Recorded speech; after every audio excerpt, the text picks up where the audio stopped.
दूसरा प्रश्न, भगवान आप पश्चिमी सभ्यता का इतना ज्यादा समर्थन और भारतीय संस्कृति का इतना विरोध क्यों करते हैं?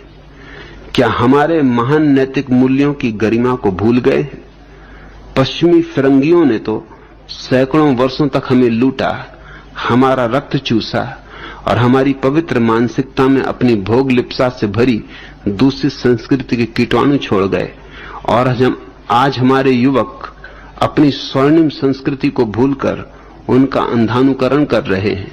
क्या समय रहते अपनी संस्कृति को बचा लेना जरूरी नहीं है? क्या आपका भारत के प्रति कोई कर्तव्य नहीं है? विद्याधर वाचस्पति, मैं अपना कर्तव्य निभा रहा हूं, यही मेरा कर्तव्य है।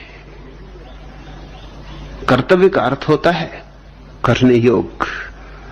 आज जो करने योग्य है वही मैं कर रहा हूं। लेकिन तुम्हारा प्रश्न महत्वपूर्ण है और इसके एक एक टुकड़े पर विचार कर लेना जरूरी है। पहली बात, तुम कहते हो आप पश्चिमी सभ्यता का इतना ज्यादा समर्थन और भारतीय संस्कृति का इतना विरोध क्यों करते? इसलिए कि पश्चिमी सभ्यता शरीर से शुरू होती,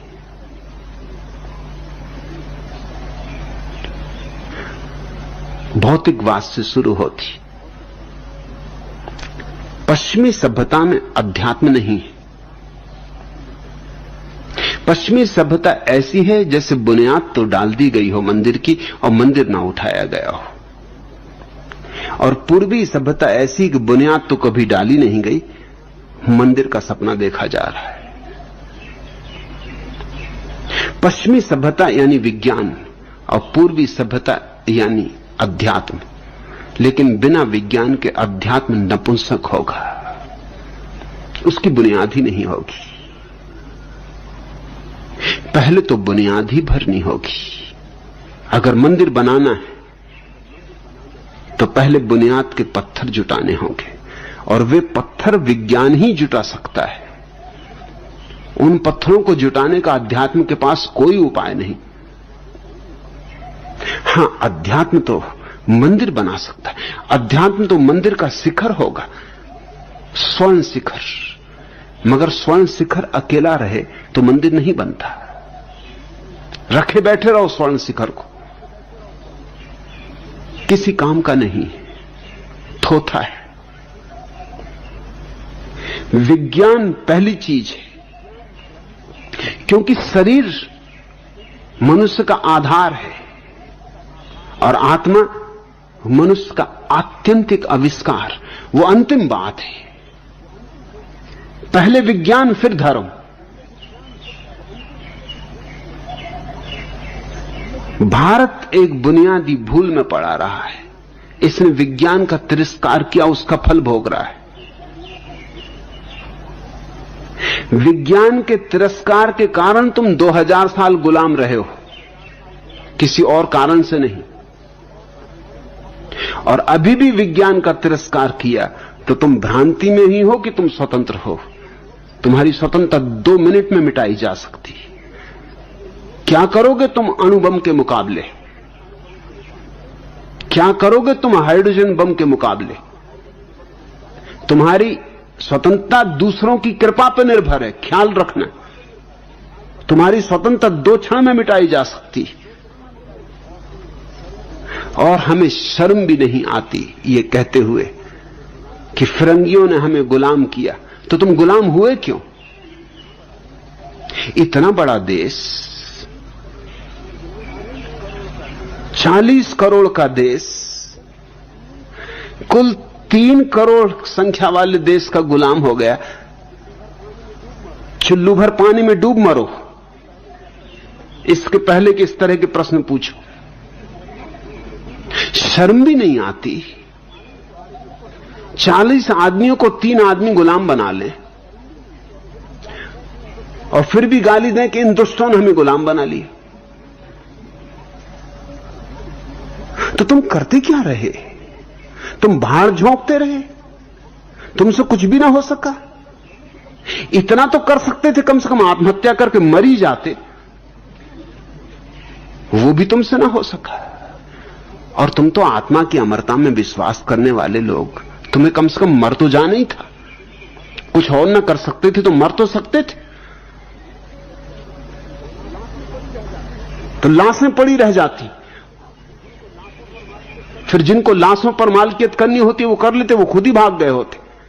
लाशों की सड़ान ऐसी उठती, 40 करोड़ लाशें, जरा सोचो तो, पूरा मुल्क कब्रिस्तान हो जाता। अंग्रेज तो भाग ही गए होते। लेकिन तुम गुलाम इतने जल्दी हो गए।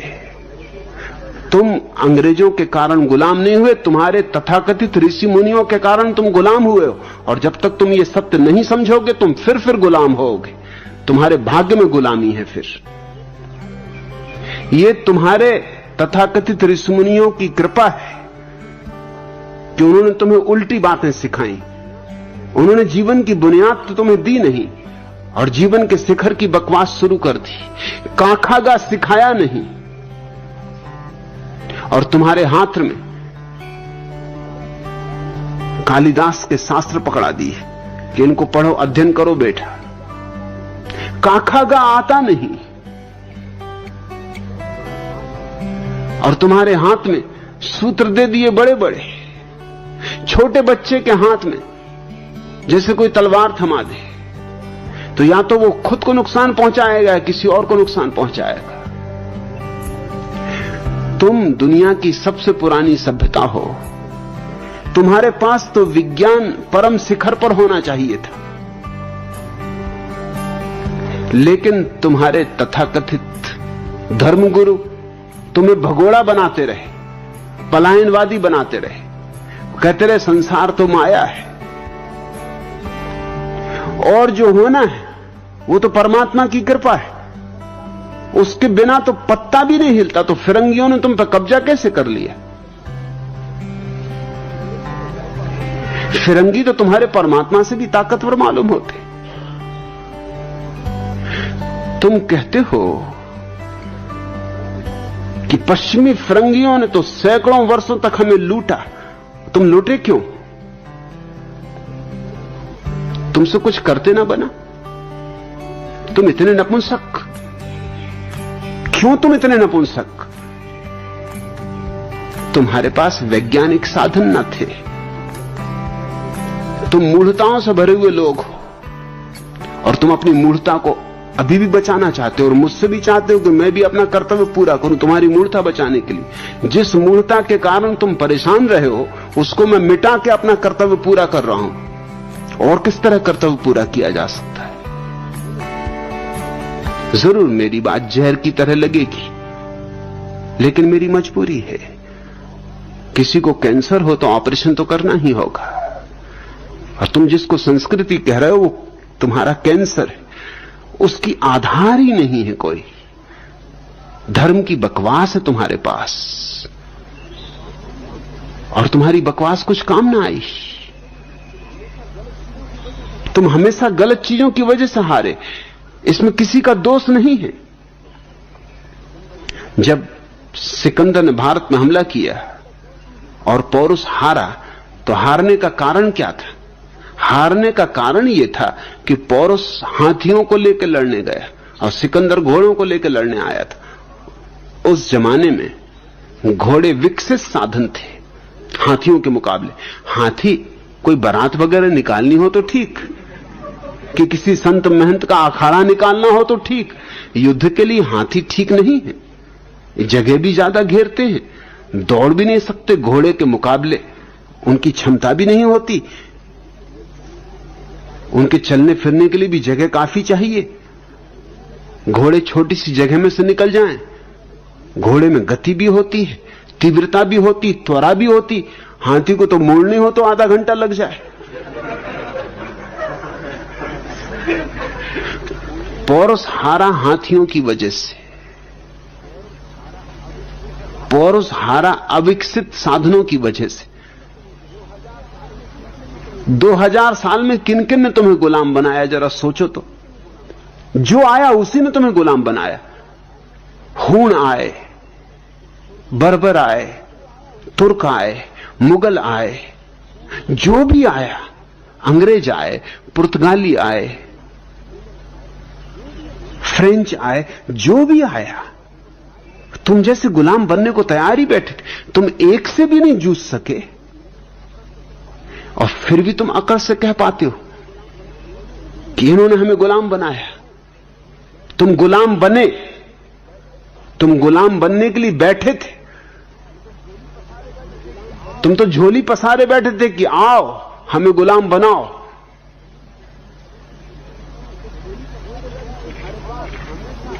तुम्हारे पास हमेशा अविकसित साधन थे, जो भी आया उसके पास विकसित साधन थे।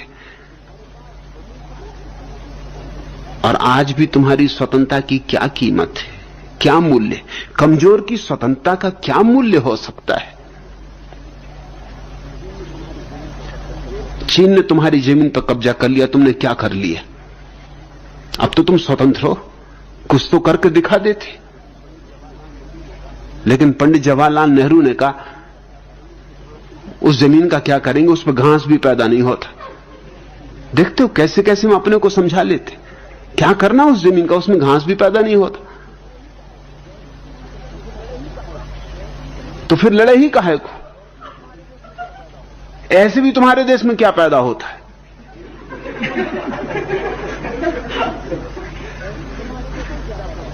कम से कम मिलिट्री को ही विदा करो, ये झंझट ही छोड़ो।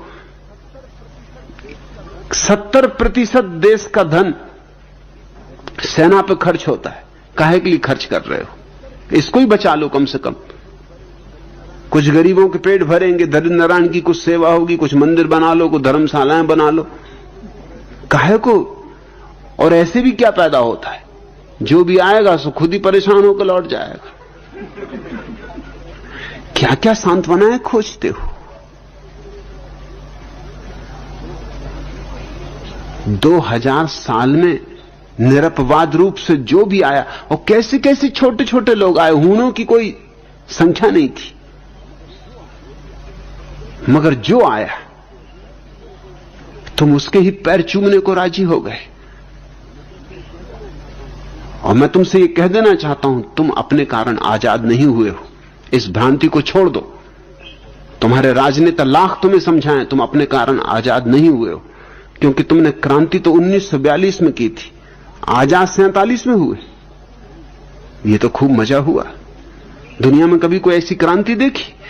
1917 में रूस में क्रांति हुई तो 1917 में क्रांति हुई कि 1922 में जाके सफलता मिली? 1942 में तुमने क्रांति की और 1947 में जाकर तुम आजाद हुए। इस आजादी में तुम्हारा कुछ भी नहीं है। इस आजादी में तुम इस भ्रांति में मत पड़ना कि तुम्हारा कोई बहुत बड़ा दान है, योगदान है। इस आजादी में भी तुम पे पश्चिम की कृपा है। गुलामी भी उन्होंने दे दी थी तुम्हें, आजादी भी दे दी उन्होंने तुम्हें, और आज तुम्हारी आजादी छीनी जा सकती है। अभी चीन तुम पे कभी भी सवार हो सकता है। अगर नहीं सवार होता तो रूस के कारण, तुम्हारे कारण नहीं। और चीन सवार नहीं होगा तो रूस सवार होगा। तुम तो खच्चर हो, तुम पे कोई ना कोई सवार होगा, तुम किसी न किसी को ढोओगे। इसलिए मैं कहता हूं, पहले विज्ञान, ये भूल बहुत हो चुकी, 10,000 साल में ये भूल बहुत हो चुकी। अब विज्ञान और विज्ञान की तकनीक, मगर तुम्हारे मूढ़ महात्मा तुमको समझाते हैं चरखा काटो। अगर मैं उनका विरोध करता हूं तो तुमको लगता है कि मैं तुम्हारी दुश्मनी कर रहा हूं। काटो चरखा। चरखा काटने से कोई अणुबम का मुकाबला नहीं हो सकेगा। तुम काटते रहना चरखा, तुम फिर गुलाम होगे। कोई तुम्हें समझा रहा है खादी पहनो, कोई तुम्हें समझा रहा है 3 ही वस्त्र अपने पास रखो, कोई तुम्हें समझा रहा है ब्रह्मचर्य साधो, कोई तुम्हें समझा रहा है उपवास करो, कोई तुम्हें समझा रहा है कि सिर के बल खड़े हो, योगासन करो, कोई कह रहा पद्मासन लगाओ, सिद्धासन लगाओ। ये तुम लगाते ही रहे 10,000 साल से, और तुमने किया ही क्या? मैं तुमसे कहता हूं, विज्ञान को जन्मा लो, समय रहते जन्मा लो। हमने बड़ी से बड़ी भूल जो की है अतीत में, वो थी विज्ञान को नहीं जन्माया। और हम जन्मा सकते थे क्योंकि हमारे पास कोई विचारकों की कमी न थी, चिंतकों की कमी न थी। मगर हमने चिंतकों और विचारकों को गलत मोड़ दिया, हमने उनको भगोड़ा बना दिया, पलायनवादी बना दिया। हमारे सारे विचारक और चिंतक पहाड़ों में चले गए, गुफाओं में चले गए। अगर अल्बर्ट आइंस्टीन यहां पैदा होता तो बैठे होते किसी हिमालय की गुफा में और जप रहे होते राम राम, या हनुमान चालीसा पढ़ रहे होते।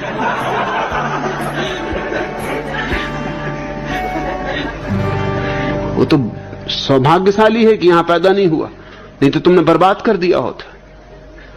अब हनुमान चालीसा पढ़ोगे तो ठीक है, हनुमान जैसी बुद्धि हो जाएगी तुम्हारी। इससे ज्यादा आशा भी क्या कर सकते हो? कोई बंदरों को पूज रहा है, कोई गौ भक्त है, कोई हाथियों को पूज रहा है, कोई झाड़ों को पूज रहा है। इस संस्कृति को तुम मुझसे बचाने को कह रहे हो? इसमें बचाने योग्य क्या है? इस कूड़ा करकट को बचाने की बात कर रहे हो? और तुम कहते हो कि आप पश्चिमी सभ्यता का इतना ज्यादा समर्थन और भारतीय संस्कृति का इतना ज्यादा विरोध क्यों करते हैं? इसलिए कि भारत से मुझे प्रेम। मैं चाहता हूं कि ये भी दुनिया में अपना स्थान पाए, सम्मानपूर्वक अपना स्थान पाए, और ये विज्ञान के बिना नहीं हो सकता है। भारत को विज्ञान सीखना होगा, पश्चिम को अध्यात्म सीखना होगा, तब इस सारी मनुष्यता एक संतुलन पर आएगी। तो पश्चिम के आदमी से मैं कहता हूं अध्यात्म सीखो, और पूरब के आदमी से कहता हूं विज्ञान सीखो। पश्चिम ने बुनियाद रख ली है, मंदिर नहीं बन पाया। हमने मंदिर की कल्पना कर ली, लेकिन बुनियाद ही नहीं। अगर दोनों में से चुनना हो तो मैं पश्चिम को चुनूंगा, क्योंकि पश्चिम ने कम से कम बुनियाद रख ली। बुनियाद प्राथमिक है, बुनियाद रख ली है तो मंदिर भी बन सकता है। लेकिन बुनियाद ही ना हो तो मंदिर कैसे बनेगा? लाख कल्पनाएं करते रहो, सपने संजोते रहो, कुछ भी ना होगा।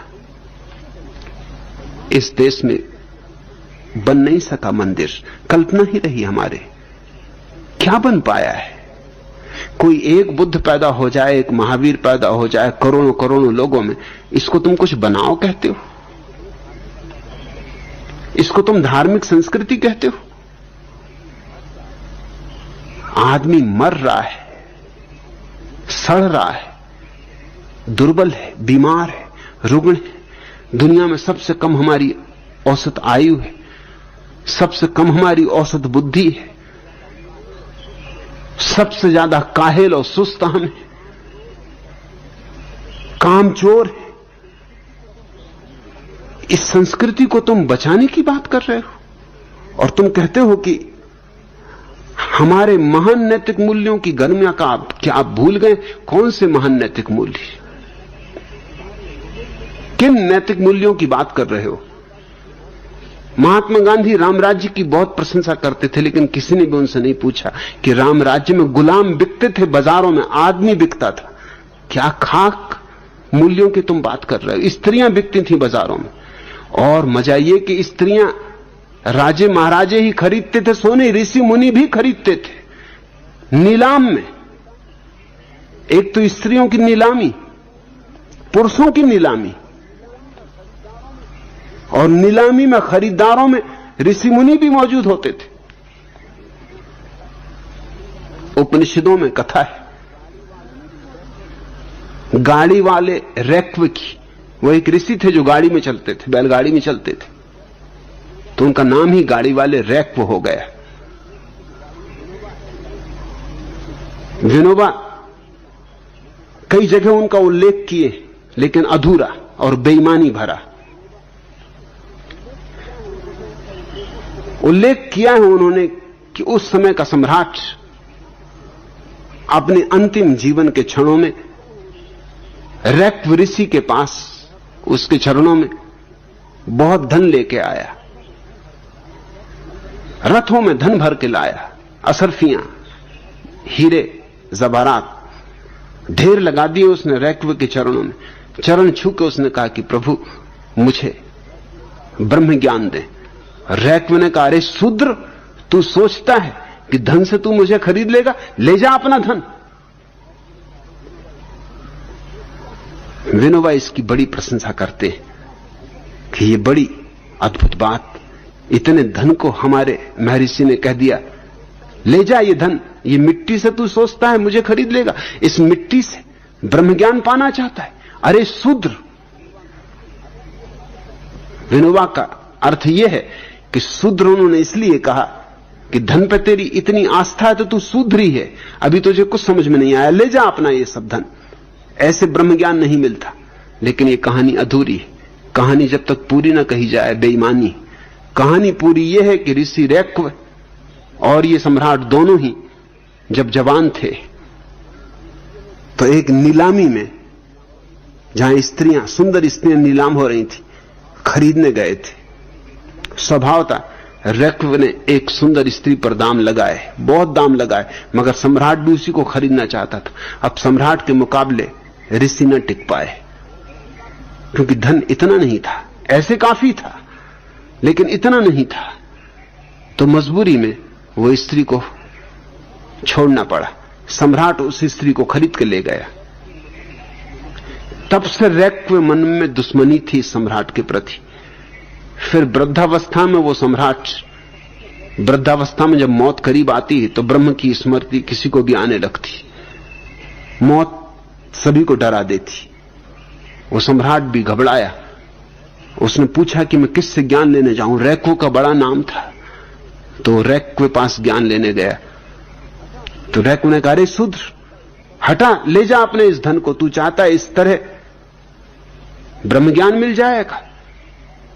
सम्राट ने अपने वजीरों से पूछा, मैं क्या करूं? वजीरों ने कहा, शायद आप भूल गए, वो जो स्त्री आपने खरीदी थी, आप उसी स्त्री को ले जाएं। इसलिए वो नाराज है। सम्राट फिर स्त्री को लेके गया। तब रैक्व बहुत प्रसन्न हुए और उन्होंने कहा, बस बैठ, अब ब्रह्म ज्ञान ले। ये पूरी कहानी। विनोबा की बेईमानी देखते हो? कहानी का इतना छोटा टुकड़ा चुन लिया कि उसका अर्थ ही बदल जाए। ये पूरी कहानी। कौन से नैतिक मूल्य? किसको तुम नैतिक मूल्य कहते हो? ऋषियों की पत्नियां होती थी, एक नहीं अनेक। और ये ऋषियों की बात, साधारण आदमी की तो बात छोड़ दो। और पत्नियों के साथ साथ वधुएं होती थी। अब तो वधुओं का अर्थ बदल गया है, वो वैदिक अर्थ नहीं है। अब तो हम वधु कहते हैं पत्नी को, वर और वधु। मगर पुराना अर्थ, वैदिक अर्थ बड़ा और था। वधु नंबर 2 की पत्नी का नाम था। पत्नी तो होती थी, वो जायज पत्नी थी, उससे विवाह हुआ था। और वधु कहते थे उसको जिसको खरीदा था। उससे तुम पत्नी का संबंध रख सकते थे, लेकिन वो जायज पत्नी नहीं थी। उसके बेटों को तुम्हारी संपत्ति पे कोई अधिकार नहीं होता, कानूनी अधिकार नहीं होता। वो रखेल थी, उसको वधु कहते थे। तो ऋषियों के पास अनेक पत्नियां होती थी और उससे भी ज्यादा रखेलें, वधुएं होती थी। और तुम नैतिक मूल्यों की बात कर रहे हो? कृष्ण के पास 16,000 स्त्रियां थी और तुम नैतिक मूल्यों की बात कर रहे हो? और ये स्त्रियां सब उनकी विवाहित नहीं थी, चुराई गई थी। इनमें बहुतों दूसरों की स्त्रियां थी, उनको भगा के ले जाया गया था, उनको जबरदस्ती छीन लिया गया था। तुम किन नैतिक मूल्यों की बात करते हो? तुम्हारे पांडव, एक स्त्री को 5 ने बांट लिया था। एक स्त्री के 5 पति बन बैठे थे, उस स्त्री को वैश्या बना दिया।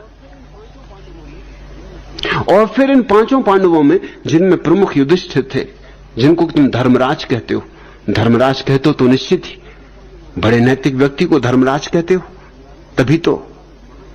नहीं तो धर्मराज कहने का क्या कारण? महान नैतिकता रही होगी। और नैतिकता देख तो जुआरी, और जुआरी भी ऐसे कि सब धन भी हार गए और पत्नी को भी दांव पे लगा दिया। आज कोई पत्नी को दांव पे लगा के तो देखे,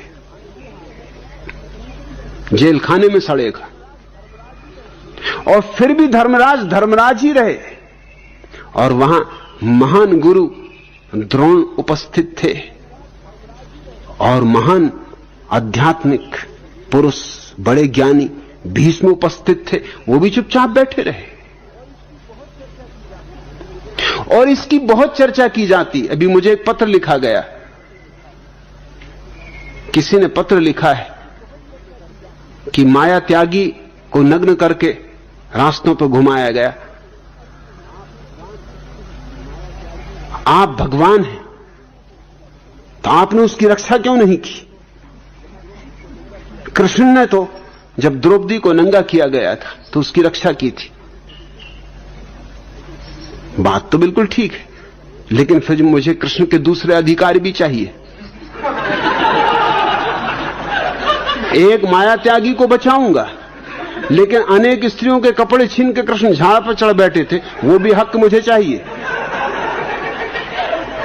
और कितनी स्त्रियों को माया त्यागी बना दिया था वो तो सोचो। और जिसके कपड़े बचाए थे वो उनकी बहन थी,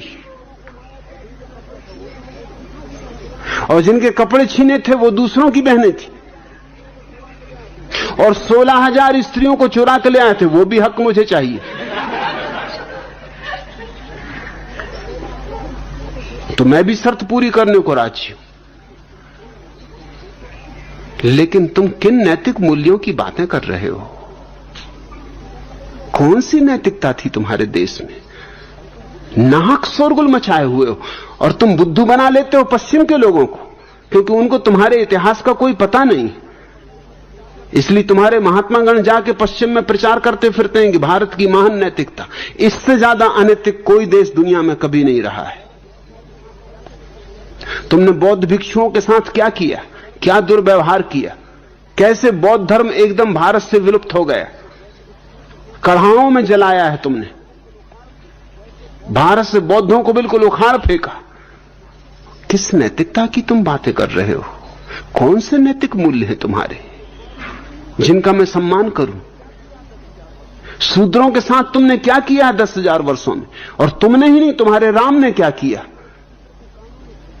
तुम्हारे राम ने एक शूद्र के कानों में शीशा पिघलवा के भरवा दिया, और अब भी तुम उनको मर्यादा पुरुषोत्तम कहे चले जाते हो। तुम्हें शर्म भी नहीं लगती, संकोच भी नहीं लगता। और मजा तो यह है कि शूद्र भी राम के मंदिर में प्रवेश करने को लालाए थे। और महात्मा गांधी और विनोबा जैसे लोग आंदोलन चलाते हैं कि शूद्रों को मंदिर में प्रवेश मिलना चाहिए। किसके मंदिर में? यही राम का मंदिर,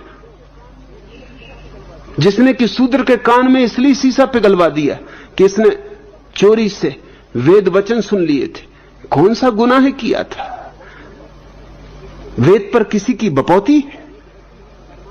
शूद्र को हक नहीं परमात्मा का स्मरण करने का, परमात्मा को पाने का? स्त्रियों के साथ तुमने क्या किया है जरा सोचो तो।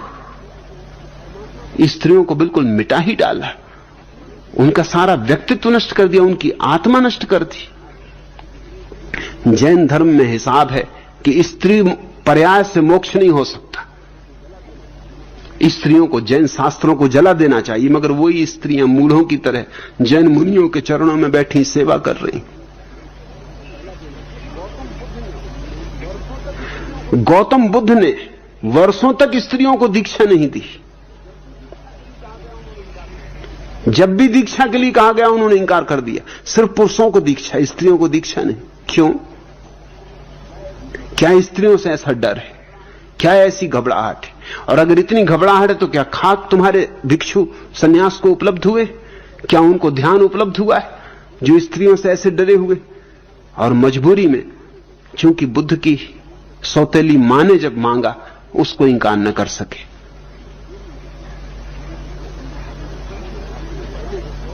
तुम बातें तो करते हो अपने पराये की कि कौन अपना कौन पराया, मगर बुद्ध को भी औरों की स्त्रियां, औरों की माताएं, उनको इंकार कर दिया। खुद की सौतेली मां आई दीक्षा लेने तो उसको इंकार नहीं कर सके। और चूंकि अपनी सौतेली मां को दिया तो फिर और स्त्रियों के लिए दरवाजा खुल गया। जिस दिन उन्होंने स्त्रियों को दीक्षा दी उस दिन बुद्ध ने क्या कहा याद करना। बुद्ध ने कहा कि अगर मैं स्त्रियों को दीक्षा न देता तो मेरा धर्म 5000 साल चलता, अब मुश्किल से 500 वर्ष चलेगा। स्त्रियों का अपमान तुम सोचते हो? किस किस तरह से अपमान किया जा रहा है। राम सीता को बचा के लौटते हैं लंका से, तो वाल्मीकि की रामायण में जो वचन है बड़े अभद्र हैं, राम को शोभा नहीं देते। कम से कम मर्यादा पुरुषोत्तम जिसको कहते हो उसको तो शोभा नहीं देते। राम ने क्या कहा? राम ने कहा, ए स्त्री, तू ये मत समझना कि मैंने तेरे लिए युद्ध किया है। ठीक ही कहते हैं, स्त्री के लिए कौन युद्ध करता? पैर की जूती। फिर युद्ध किस लिए किया है? युद्ध इसलिए किया कुल मर्यादा के लिए, कुल की प्रतिष्ठा के लिए। यह कुल का अहंकार, रघुकुल, उसकी प्रतिष्ठा के लिए युद्ध किया है, सीता को बचाने के लिए नहीं। और फिर सीता से कहा कि अग्नि परीक्षा दो। तो चलो मान ले कि भय है कि सीता अकेली थी रावण के हाथ में, पता नहीं रावण के साथ कुछ अनैतिक संबंध बन गया हो। चलो ठीक, अग्नि परीक्षा हो ले। लेकिन राम भी तो इतने दिन अकेले रहे थे।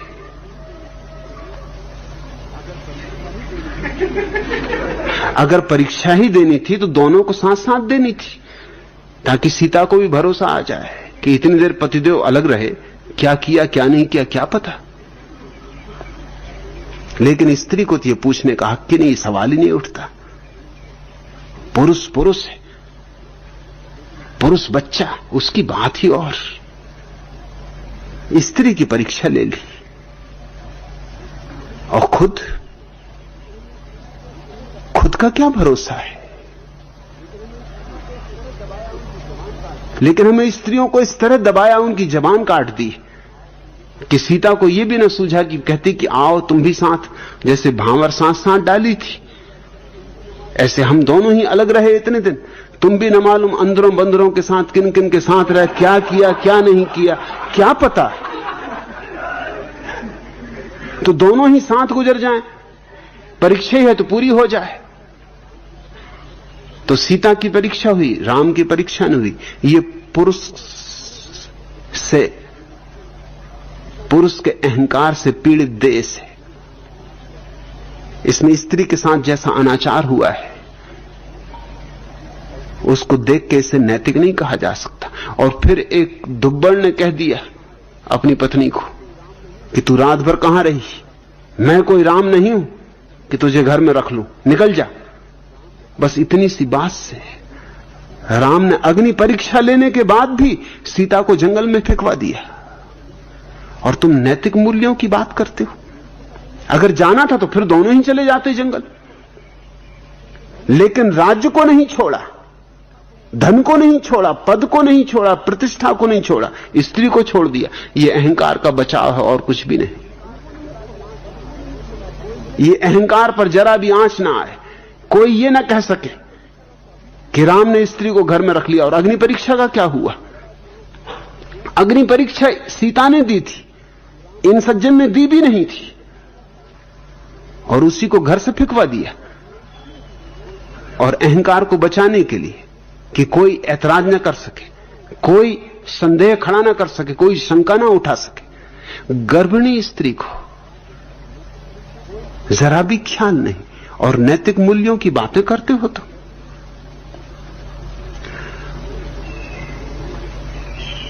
मुझे तो कोई नैतिक मूल्य नहीं दिखाई पड़ते। शूद्रों के साथ ब्राह्मणों ने जो व्यवहार किया है, इससे बड़ी अनीति कहीं भी नहीं हुई। हां, अच्छी अच्छी बातें तुम्हारे शास्त्रों में लिखी, मगर अच्छी अच्छी बातें लिखने से कोई नैतिक नहीं होता। अच्छी अच्छी बातें दुनिया के सब शास्त्रों में लिखी, इससे क्या फर्क पड़ता है? इस्लाम शब्द का अर्थ होता है शांति का धर्म, लेकिन मुसलमानों ने दुनिया की शांति नष्ट की। नाम से क्या होता है? जीसस ने कहा है प्रेम परमात्मा है, और ईसाइयों ने जितने कत्लेआम किए दुनिया में, और जितने जिहाद लड़े, और जितनी हत्याएं की, किसी ने भी नहीं की। शास्त्रों से क्या होता है? शास्त्र तो बड़े बड़े प्यारे वचन लिख देते, अरे प्यारे वचन लिखने में क्या हर्ज लगता है? कोई दाम लगते, कोई अड़चन आती, सुंदर सुंदर कविताएं रचने में कौन सी मुश्किल है? मगर जीवन क्या सबूत देता है? जीवन तो कुछ और सबूत दे रहा है। मैं जीवन को देखता हूं, मैं तुम्हारे शास्त्रों को नहीं देखता, और मैं तुम्हारे शास्त्रों और तुम्हारे जीवन में बुनियादी विरोध पाता हूं। और तुम असली चीज हो, शास्त्र का क्या है? तुम पूछते हो पश्चिमी फिरंगियों ने तो सैकड़ों वर्षों तक हमें लूटा, हमारा रक्त चूसा और हमारी पवित्र मानसिकता में अपनी भोग लिप्सा से भरी दूसरी संस्कृति के कीटाणु छोड़ गए। क्या तुम सोचते हो खजुराहो, कोणार्क, पुरी के मंदिर फिरंगियों ने बनवाए? क्या तुम सोचते हो कोक शास्त्र फिरंगियों ने लिखा? क्या तुम सोचते हो वातनसायन का कामसूत्र फिरंगियों ने लिखा? ऋषि वातनसायन कोई अंग्रेज थे? और ये पंडित कोक, जिनके नाम संभवतः कोका कोला चलता है, ये कश्मीरी ब्राह्मण थे जिनने कोक शास्त्र रचा। तुम किसको बातें कर रहे हो? दुनिया को पता भी नहीं था कोक शास्त्र का, वातनसायन के कामसूत्र का। पश्चिम में तो काम वासना की चर्चा बड़ी आधुनिक है। सच पूछो तो पहली दफा इस सदी के प्रारंभ में सिगमंड फ्रायड ने और हैवलक एलिस ने, दो आदमियों ने पश्चिम में काम शास्त्र की चर्चा शुरू की। और तुम्हारे वातनसायन के सूत्र 3000 साल पुराने, और तुम्हारा कोक शास्त्र 1500 साल पुराना है। जो पश्चिम में अभी इन 80 वर्षों में हुआ है, वो तुम 3000 साल से कर रहे हो। और तुम कहते हो तुम्हारी पवित्र मानसिकता। आदमी थोड़ा सोचता भी है, मगर हम अपने ही शब्दों के जाल में ऐसे खो गए हैं कि हम भूल ही गए कि हमने क्या किया है। तुम जरा अपने शास्त्रों को उठा कर देखो, अपने पुराणों को उठा कर देखो, तब तुम्हें पता चलेगा। तुम्हारे पुराण जितनी गंदगियों से भरे, उतनी कोई गंदी फिल्म बनी नहीं अब तक दुनिया में।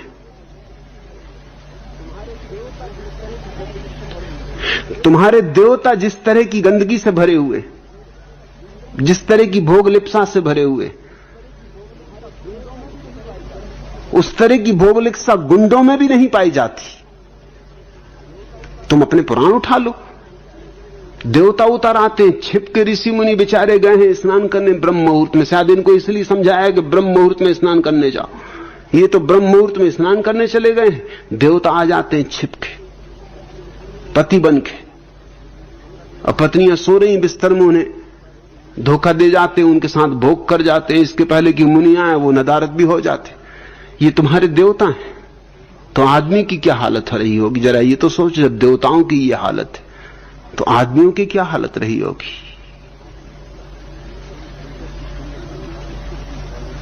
तुम शंकर की पिंडी में किस चीज को पूज रहे हो? वो जन्नेन्द्रिय का प्रतीक है।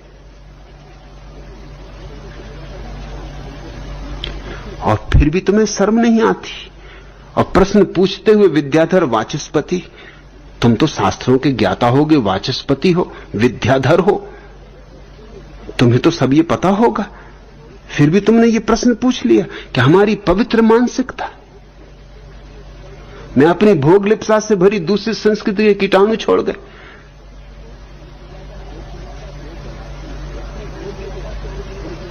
जरा भी नहीं।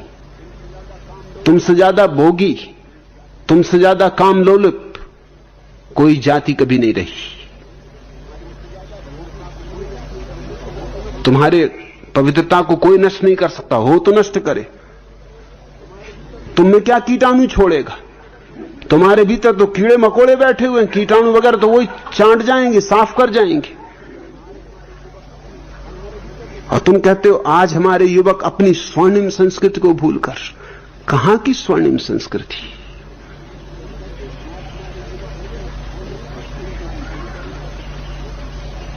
पश्चिम का अंधानुकरण कर रहे हैं। करें ना तो क्या करें, मजबूरी है। तुम्हारे पास कुछ है नहीं जिसका अनुकरण करें,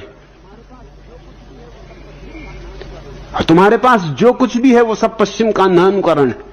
तुम्हारे पास अगर रेलगाड़ी है तो पश्चिम से तुमने सीखी, हवाई जहाज है तो पश्चिम से सीखा, फाउंटेन पेन है तो पश्चिम से सीखा, साइकिल है तो पश्चिम से सीखी, बिजली है तो पश्चिम से सीखी, टेलीग्राफ, पोस्ट ऑफिस, क्या है तुम्हारे पास जो तुमने पश्चिम से नहीं सीखा?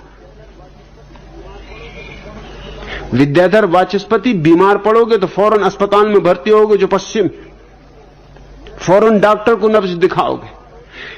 मैं वैद्यों को जानता हूं कि जब वो बीमार होते हैं तो डॉक्टरों के पास जाते हैं। यूं आयुर्वेद की बड़ी चर्चा करते हैं, लेकिन जब मुसीबत आ जाती तब भागे हुए एलोपैथी की शरण में पहुंच जाते।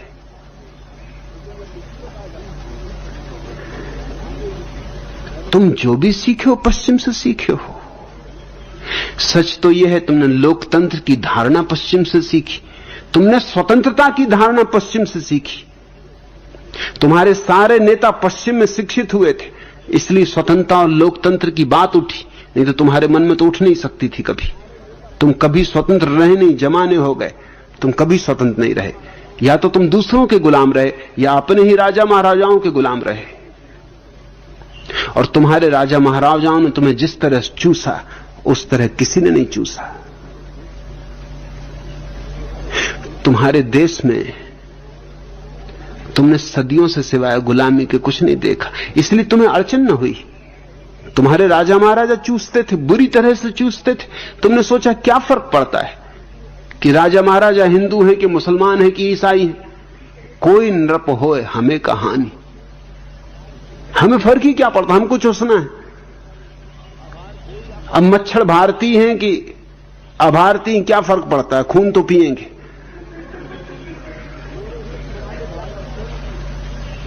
गोरे हैं कि काले, क्या फर्क पड़ता है, खटमल तो खटमल, कहीं से ले आओ, वो तो खून पिएंगे। तुम हजारों साल से गुलाम हो, तुमने कभी लोकतंत्र नहीं जाना, तुमने कभी स्वतंत्रता नहीं जानी। और आज अचानक तुम्हें यह फिक्र पड़ गई कि अंधानुकरण ना हो पश्चिम का। होगा ही, क्योंकि तुम्हारे पास कोई मूल्य नहीं है जिनको पढ़ा लिखा हुआ सुशिक्षित युवक स्वीकार करने को राजी हो सके। या तो मूल्य पैदा करो, मैं मूल्य पैदा कर रहा हूं, तुम्हारे पास मूल्य नहीं है, मैं मूल्य पैदा कर रहा हूं। और तुम देख सकते हो कि उन मूल्यों के कारण पश्चिम से युवक आ रहे हैं। मूल्य हो तो युवक कहीं से भी आएंगे। युवकों के पास दृष्टि होती, सूझ होती, हिम्मत होती, साहस होता है। यह सवाल इसका नहीं है कि पश्चिम का अंधानुकरण क्यों कर रहे हैं। तुम्हारे पास कुछ भी नहीं है जिसको पकड़ के बैठे, पकड़ने योग्य कुछ नहीं, तो मजबूरी है। मूल्य पैदा करो, आइंस्टीन पैदा करो, रदरफोर्ड पैदा करो, तुम यहां पैदा करो, लोग विटगेंस्टीन पैदा करो, बर्ट्रैंड रसल पैदा करो। मैं उसी कोशिश में लगा हूं कि यहां मूल्य पैदा करें, यहां मनुष्य पैदा करें। आज मेरे सन्यासियों पश्चिम से जो आए हुए लोग हैं, तुम जान के हैरान होगे, सैकड़ों पीएचडी हैं, हजारों एमए हैं, कोई इंजीनियर है, कोई डॉक्टर है, कोई सर्जन है, कोई प्रसिद्ध चित्रकार है, कोई अभिनेता है, कोई कवि है, कोई मूर्तिकार है।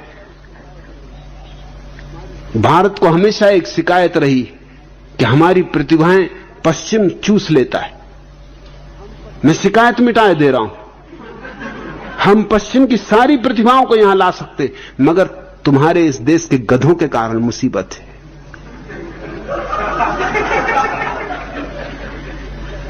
उनके कारण अड़चन है। मैं मूल्य भी पैदा कर रहा हूं और मूल्यों का आकर्षण भी दे रहा हूं, मूल्यों का निमंत्रण भी पहुंचना शुरू हो गया है। तुम इसमें पड़े हो कि पश्चिम का अंधानुकरण न करें युवक, ये तो नकारात्मक बात है। मैं तो ये कह रहा हूं कि मूल्य पैदा करो, पश्चिम तुम्हारा अनुकरण करेगा। क्यों तुम इस चिंता में पड़े हो? ये तो हमेशा कमजोरों की बात है कि दूसरों के पीछे ना जाओ। ताकतवर कहता है मेरे पीछे आओ। क्या बातें करनी दूसरों के पीछे नहीं जाने की? और क्या तुम बचा सकोगे? तुम्हारे पास चुनाव क्या है? तुम सामने विकल्प क्या देते हो? तुम कुछ विकल्प तो बताओ अपने युवक को कि ये विकल्प है। विकल्प कुछ भी नहीं है। उससे कहते हो रामायण पढ़ो बाबा तुलसीदास की। वो क्या रामायण पढ़े बाबा तुलसीदास की, जो बिल्कुल अमानवीय है। ढोल गमार शूद्र पशु नारी, ये सब ताड़न के अधिकारी। कैसे युवक राजी हो? स्त्रियों को तुम ढोल के साथ गिनती कर रहे हो, गमारों के साथ गिनती कर रहे हो, पशुओं के साथ गिनती कर रहे हो। और स्त्रियों से तुम पैदा हुए, पशुओं से ऋषि कैसे पैदा हो रहे हैं, यह भी बड़े हैरानी की बात है। पशुओं से एकदम परमात्मा पैदा हो रहे हैं। ढोलों से, गमारों से ऋषि मुनि चले आ रहे हैं, ढोलों में से निकल रहे हैं। ये बाबा तुलसीदास कहां से पैदा हुए? लेकिन बाबा तुलसीदास स्त्री से नाराज है, और नाराजगी का कुल कारण इतना है कि इनकी स्त्री ने ही इनको बोध दिया। ये बर्दाश्त नहीं कर सके, ये क्षमा नहीं कर पाया उसको। ये अंधे लोलुप कामी आदमी थे। स्त्री मायके गई थी, ये कुछ दिन चैन से ना बैठ सके। राम राम जपते रहते, माला फिरते रहते, कुछ भी करते। कई तरह की बेवकूफियां हमें आती, कुछ भी करते रहते, मगर नहीं। बरसात की अंधेरी रात ये पहुंच गए। नदी पूर पर थी, नाव मिली नहीं। सोचा एक लक्कड़ बहा जा रहा है, लक्कड़ नहीं था, लाश थी आदमी की। उसका सहारा लेकर उस पार पहुंच गए। सामने के दरवाजे से घुसने की हिम्मत नहीं थी, क्योंकि लोग पूछते हैं ऐसी आधी रात आप अचानक आ गए। पर काम वासना इतनी तेजी से उठी होगी कि आधी रात भी होगा तो क्या करें, नहीं रोक सके अपने को। तो मकान के पीछे से चढ़ने की कोशिश की, समझे कि रस्सी लटकी, अंधी रही होगी काम वासना, बिल्कुल अंधी रही होगी। सांप लटका था, सांप को पकड़ के ऊपर चढ़ गए। पत्नी को बहुत हैरानी हुई। पत्नी ने कहा कि आप जितने मेरे प्रेम में अंधे हो रहे हैं, काश परमात्मा के प्रेम में अंधे होते। इतने अंधे परमात्मा के प्रेम में होते तो जीवन का परम आनंद आपका था, सत्य आपका था, मुक्ति आपकी थी। चोट खा के लौटे, इस स्त्री को माफ नहीं कर पाए। इसी स्त्री को लिख रहे हैं ढोल गमार शूद्र पशु नारी। ढोल कौन था इसमें, गमार कौन था, शूद्र कौन था? ये स्त्री या बाबा तुलसीदास? स्त्री नहीं आई थी सांप पे चढ़ के, मुर्दे का सहारा लेके। स्त्री में ज्यादा संयम था, इन सज्जन में बिल्कुल नहीं था। वो नाराजगी भीतर बैठी हुई है। तुम युवकों को क्या कहते हो? विटगेंस्टीन के मुकाबले या बर्ट्रैंड रसेल के मुकाबले बाबा तुलसीदास को पढ़े। गांव के गमार पढ़ते रहे, ठीक, उनके पास बेचारों के पास कुछ है भी नहीं।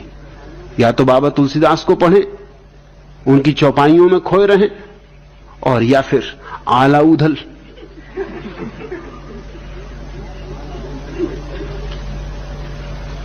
आला उधल बड़े लड़ैया, जिनसे हार गई तलवार, इसको दोहराएं। और तुम्हारे पास है क्या? तुम मुझसे कह रहे हो कि क्या समय रहते अपनी संस्कृति को बचा लेना जरूरी नहीं? समय रहते इसको नष्ट कर देना जरूरी है। समय रहते इसको आग लगा देना जरूरी है, इससे छुटकारा पा लेना जरूरी है। समय रहते नई संस्कृति पैदा कर लेनी जरूरी है, ताकि तुम्हारे युवक दूसरों के पीछे न जाएं। क्यों तुम्हारे युवक दूसरों के पीछे जाएं? लेकिन यहां सड़ रही है लाश, यहां तुम्हारी संस्कृति मुर्दा हो गई, कब की मरी हुई है, सांस चल नहीं रही उसमें सदियों से। कब तक लाश को पकड़े रहे?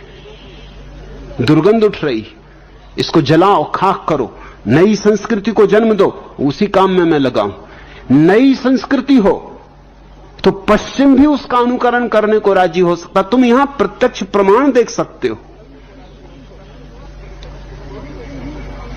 मैं कभी नकारात्मक ढंग से सोचता नहीं। मुझे इसकी फिक्र नहीं कि तुम्हारे युवक क्यों पश्चिम का अनुकरण कर रहे हैं।